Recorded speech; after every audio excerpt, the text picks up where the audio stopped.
Good afternoon and welcome to the show Horsepower. I'm your host Jeff Goulet, the show where four legs always beats two.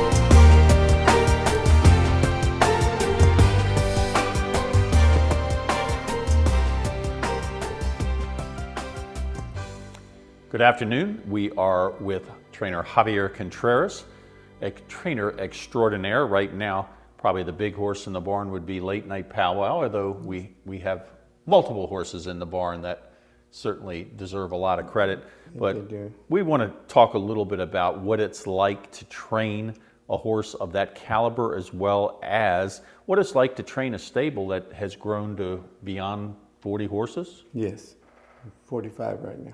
Amazing. Yes. It's a lot of work. It's a lot of work. The good thing about it, I'm really lucky to have the kind of help I got. I got a bunch of really good guys, and luckily they work together.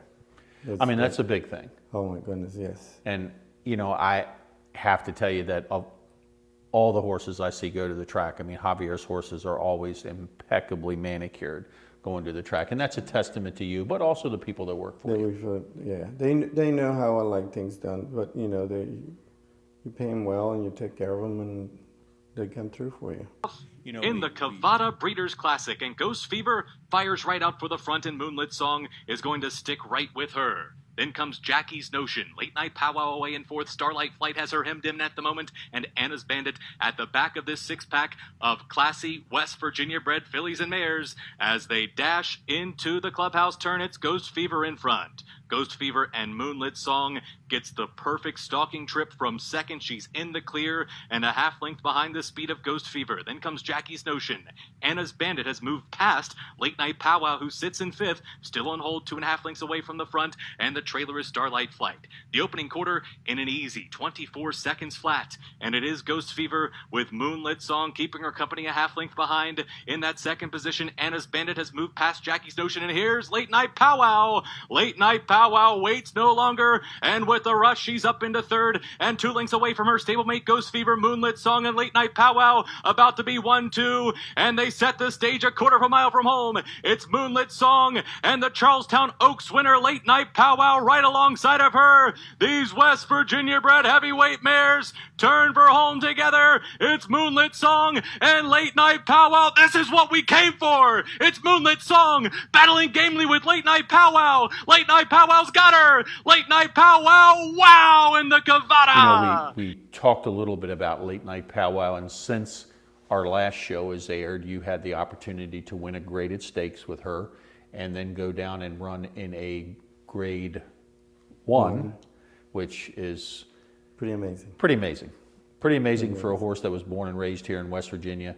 We well documented the success that Fibersond has had, but even more so a tribute to you on you getting the horse there. And what was that trip like? Because Keeneland, to me, and I don't want to step on your toes, but Saratoga and Keeneland are the two tracks that I would aspire to go to. Absolutely. That was my first time for Keeneland, so it was an amazing trip. It was a little bit, nerve-wracking at the beginning, but then you kind of settled in and just, you went down the flow.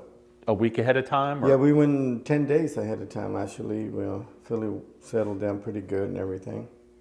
So. How did the folks treat you down there? Very good, very good. They're a bunch of really nice people. They took care of us and no problems at all.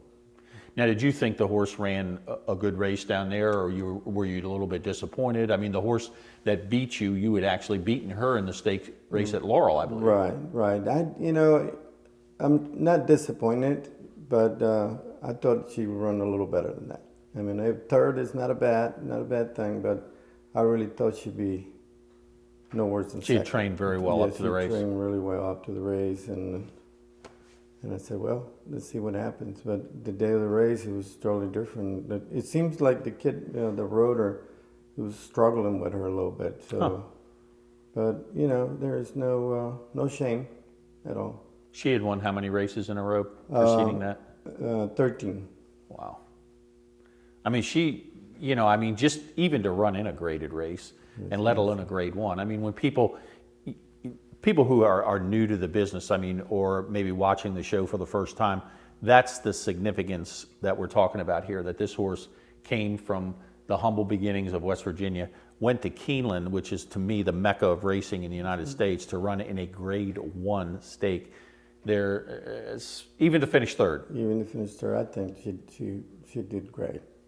And the connections that own her, subsequently you won a race, was it on the big race day here? The big race day here, yeah. We run a little 100,000 for them with Divine Mischief. Right. So she did pretty good. Yeah, exceptional. Can't complain about that. You've got some young horses now coming up in the barn that you're high on? I got 8 2-year-olds right now. 8 of the 12 that I have coming. They look good. I mean, they're doing their thing. That we haven't really pounding on them yet, but they're all well managed, well broken, well on their way. You told me, I remember the last time we spoke about Late Night Powwow, that you liked her from the beginning, but Freddie Peltroche, who is her regular rider, kind of inspired more confidence in us that he really thought she was going to be something special, and credit to him, she's turned out to be very special. Yeah, he liked her from day one. He picked her over 4 or 5 other 2-year-olds. Then comes Bronx Beauty. The 2 trailers are She's Quiet off the pace tonight, and Awesome Mass is the trailer. Up top, Sower. Sower shows the way by 1.5 lengths under Erod Ortiz. She has Take Charge Paula right behind her in that second spot through an aggressive opening quarter of 22 4. Sower's in front by 1 length, Take Charge Paula second. Sense of Bravery sits a clean trip from the outside. In third, and there goes Chauncey up on the outside of Late Night Powwow, who's still drafting in behind, and a nice pocket behind the leaders just 2.5 lengths away. Then comes She's Quiet making an early move, Bronx Beauty, and the trailer now Awesome Mass. 7 lengths would cover the field, the half in 46 3. They're into the turn at Charlestown, and it's still Sower showing the way. Chauncey trying to loom large with an upset in Late Night Powwow, and with a chance as well. Sense of Bravery, She's Quiet did not go on. Chauncey has taken the lead, and Late Night Powwow moves up outside of Sower. A furlong left to run in the Oaks. It's Chauncey and the hometown favorite Late Night Powwow running her down. Chauncey and Late Night Powwow slug it out. Here's Late Night Powwow alongside of Chauncey. Noses up and down. Late Night Powwow wins it for West Virginia. We talk an awful lot on the show here about Fibersong and how prolific a sire he is, and he is an omnipotent force here in West Virginia as far as sires go. Do you have any youngsters that are by him? I got a couple, yeah. I got a couple of them. I couldn't acquire as many as I wanted to. Right. But it looks like now people are trying to hold on to them. I don't blame them because they all can run. Yeah, I mean, I saw one, David Walters ran one the other night that was a very impressive youngster. Yeah, I mean, they just seem to excel at what they do. I was lucky to finish second behind them. Now, what the pressure of training a good horse, I can't even imagine what it's like. I mean, when you went to Keeneland, did the pressure get to you as much as it did the horse? It's not really. At first, it did. I feel, a little bit, like a fish out of water a little. But once we got going and we get the rhythm and everything was fine. No pressure at all. I mean, it's not like your first rodeo. No. You've trained horses for a long time. You've been an exceptional trainer for a long time. And the one thing that I always like is the quality care that your horses get. I mean, no one can ever say your horses aren't 100% fit and sound and good looking as they come to the track. Absolutely. And I think, you know, like that goes back to the help you have at the barn. Absolutely. Without them, we won't be able to. You know, to do it. it's a subject near and dear to my heart, you know, because we talk about it a lot. But, you know, the national recognition that trainers get when they run in races like that, Yeah. sometimes you forget the people who are really behind the scenes. Right. And I always admire you because you're first to give credit to those who really are putting in the yeomans, like the amount of work back there. Absolutely, they're great so far. So what are we looking for Javier Contreras in the near future? We got late night powwow still in training. Still in training. We've got a couple of races at Laurel next month. We can choose either one in Delaware, which, you know, could be either one. But the owners were looking forward to go to Saratoga. Wow. I believe it's called a Humana. It's pretty. It's another great one. Another grade one. Yeah. So hopefully. Well, they're picking easy spots for you anyway. Yeah. And you know, you kind of keep your fingers crossed, and we hope that she keeps going the way she has so far. Now, would you follow a similar pattern with her if you went to Saratoga, go up there ahead of time? You know, probably not. I probably won't go that far, you know, with her. Stay away from the barn that long. But training-wise, probably, you know, we probably work our Laurel like we always do. Right. They allow me to do that. So tentatively, we're looking at a closer trip. We may go. Yeah. I think it'll keep her on her toes a little more. Sometimes when you go a little too long, some horses, you know, they tend to settle down a little too much, and they kind of leveled off a little. How was the surface at Keeneland in comparison to like here? I mean, do you don't really give her any excuse, but No, I mean the track was superb. I mean every the whole time we were there, it was just we trained almost every day, no problem at all with the track. We worked her there. She worked the bullet work a little too quick, even though she did it with the exercise boy, you know, carrying 140 pounds, but she managed it just perfect. That's when I thought about that. I mean, maybe we shouldn't have come this far ahead of the race, but. do you she did her subscribe thing. to the philosophy you hear some people say that if you run fast, you have to work fast?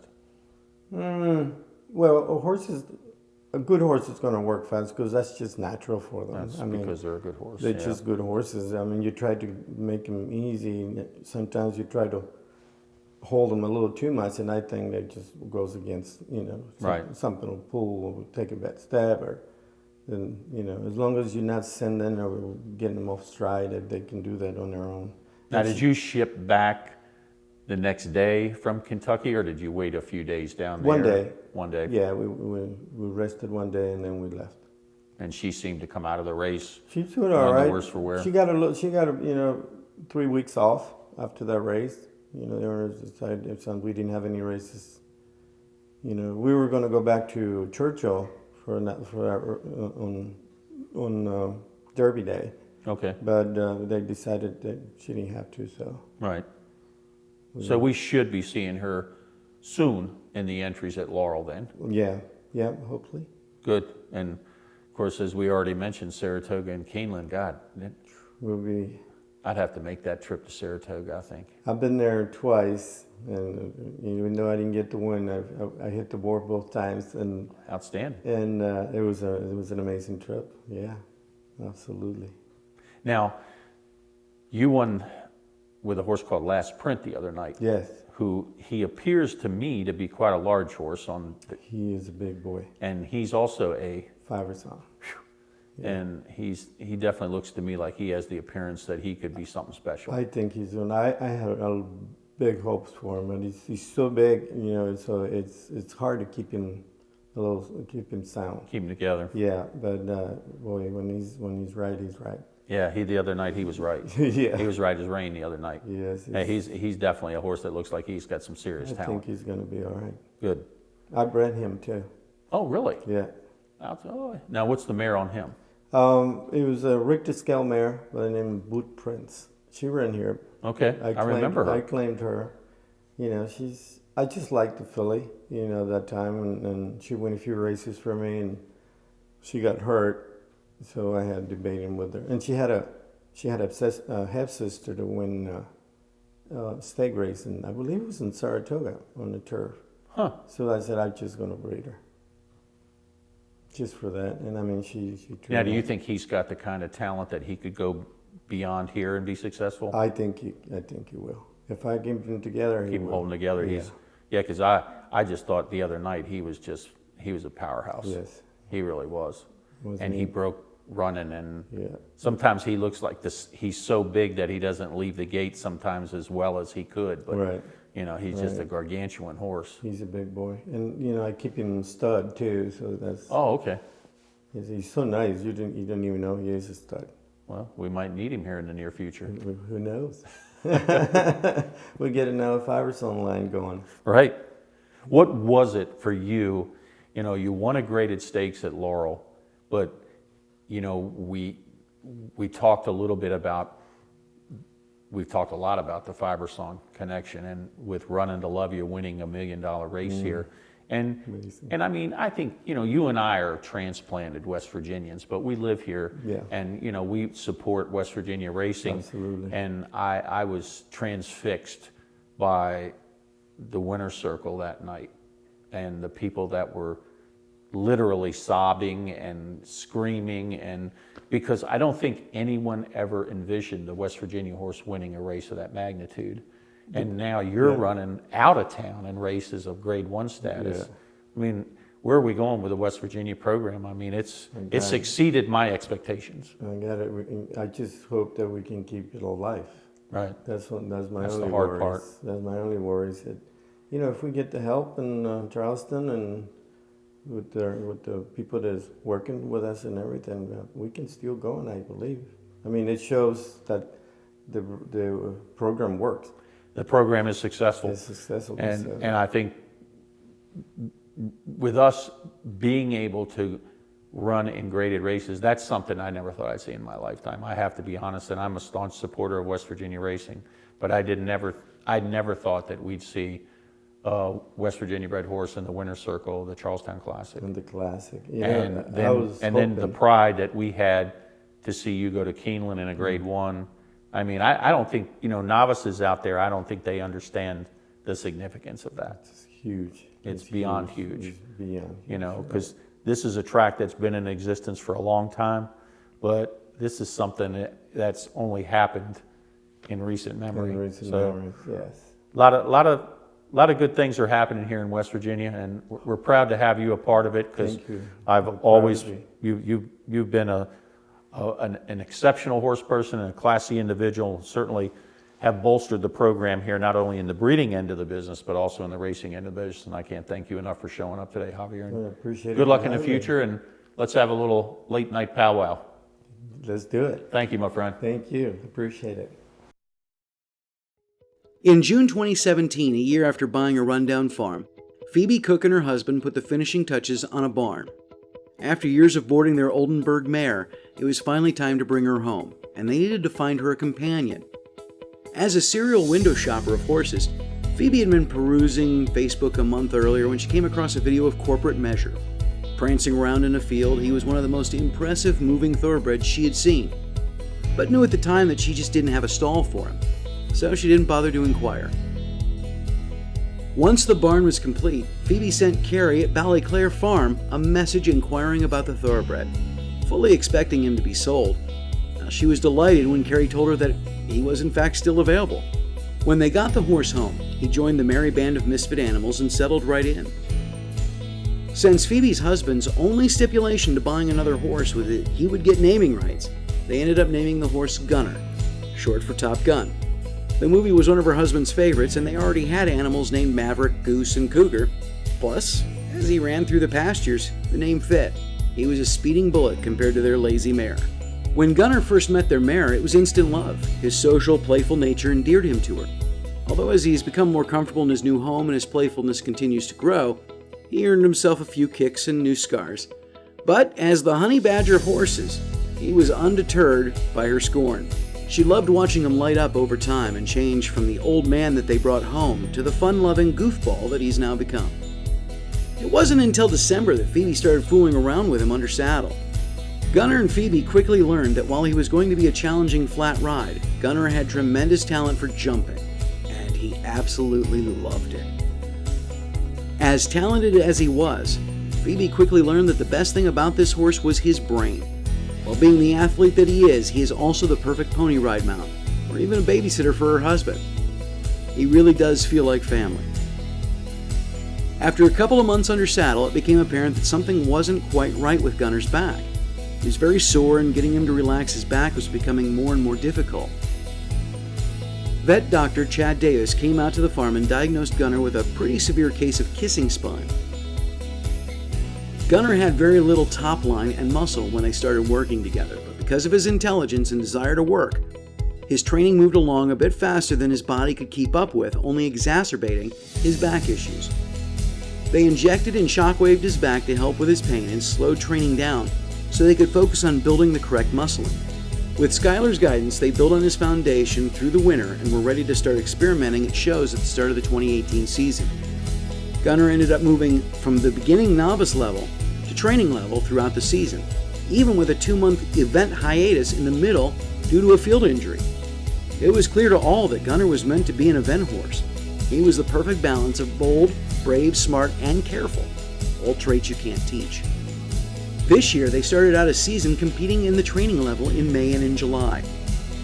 They recently completed their first modified level as a preparation for the next jump up to the prelim level of competition. The more we throw at him, the more he steps up. Despite all the challenges that have come along with this ownership, namely his kissing spine, Phoebe says, "I wouldn't trade him for anything in the world. He's a competitor at heart who loves his job and doesn't let much get in the way of being able to perform. He is no doubt my heart horse, and I'm excited for everything that is still to come." Yeah, so I'm also another rider here. So we, when the horses come in, doing the first rides, evaluating where they're at. They're kind of looking at their movement, their ability, what they might be suited for, what specific clients, and then also showing them to clients if they want to come out and try them out. But I'm also a buyer too. Yeah, so I do polo horses, and so I've got my mare about 2 months ago from Carrie. She's really sweet. She was from Charlestown too. And so we're beginning the stages of getting her to neck rein and figure out what polo is all about and seeing the mallet and the ball and all of that.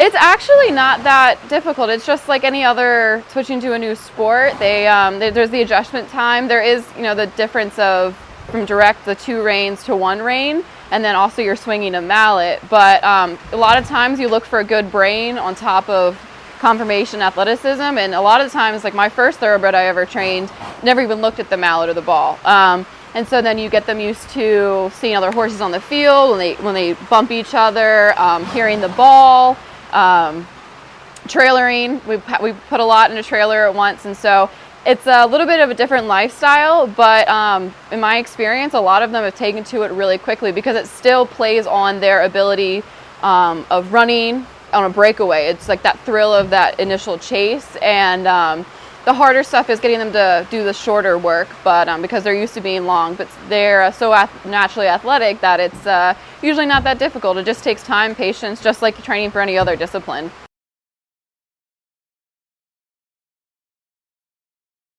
It does, actually. One of the biggest things that's really beneficial is when they get tied in their stalls to be tacked and get worked in the morning. We do a lot of ground tying and tying at trailers, and they spend a significant amount of time being tied to a trailer, like waiting for a game, waiting for their turn to play in their chucker, which is equivalent of like a quarter.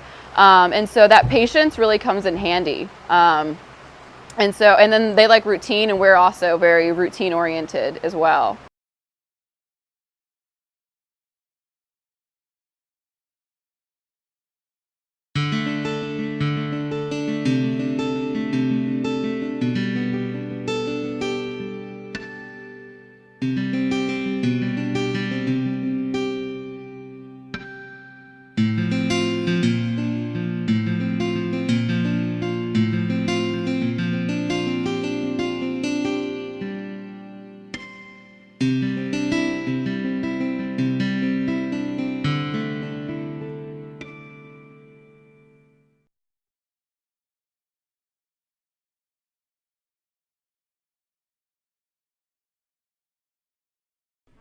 It's the late nights. It's the early mornings. It's the dedication. The hours of training that led to the winner's circle. We are the Horsemen. 80 years. 4 generations. A West Virginia legacy. O'Sullivan Farms is a proud sponsor of Horsepower. Valley Equine Associates is a proud sponsor of Horsepower. With over 50 years of experience, Valley Equine provides exceptional service in equine medicine and surgery. Valley Equine Associates, where your horse's health and well-being are our top priority. Breeding, training, racing. A stable of champions, Taylor Mountain Farm is a proud supporter of Horsepower. It's a West Virginia Classic, the Golf Tournament, the Gala, and the state's top thoroughbreds vying for the chance to be named West Virginia's best. The West Virginia Breeders' Classics,